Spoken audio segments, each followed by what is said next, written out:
کتنی عظیم دولت ہے، وقت نہیں ہے. یہ جو قربانی کرتے ہیں یہ کس کی یاد میں کرتے ہیں؟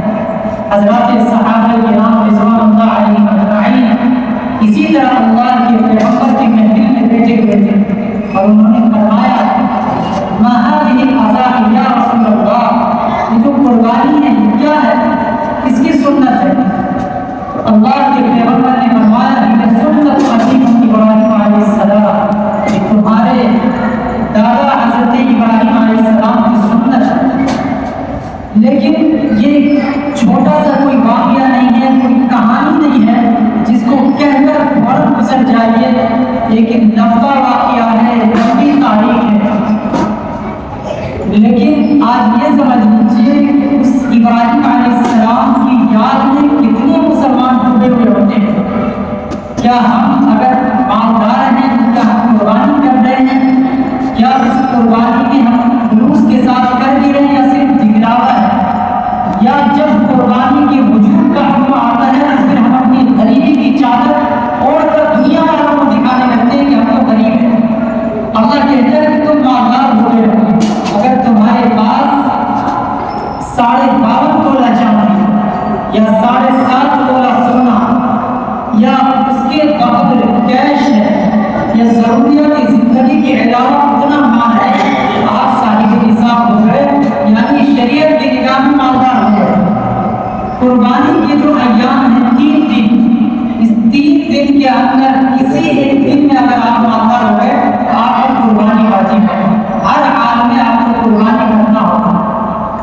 سمجھ رہے ہیں؟ وہ ابراہیم علیہ السلام کا واقعہ اسماعیل علیہ السلام کا سنتے رہتے ہیں، لیکن بنیادی 2-3 منٹ میں سمجھیے کہ قربانی کس پر واجب ہے.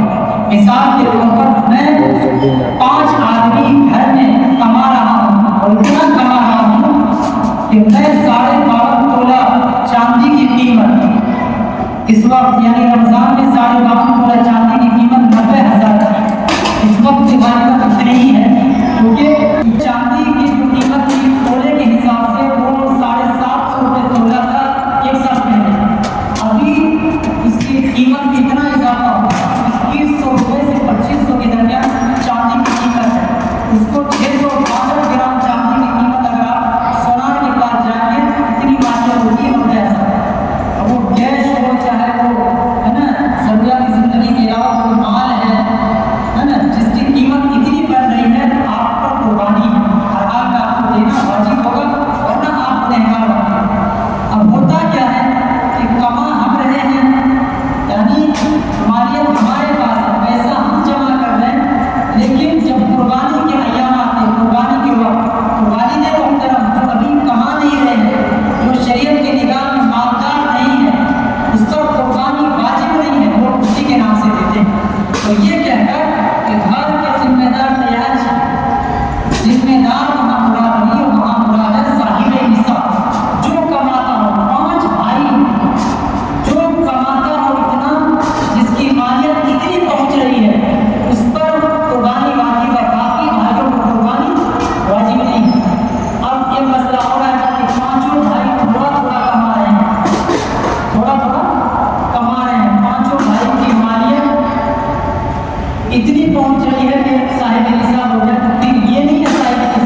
زمن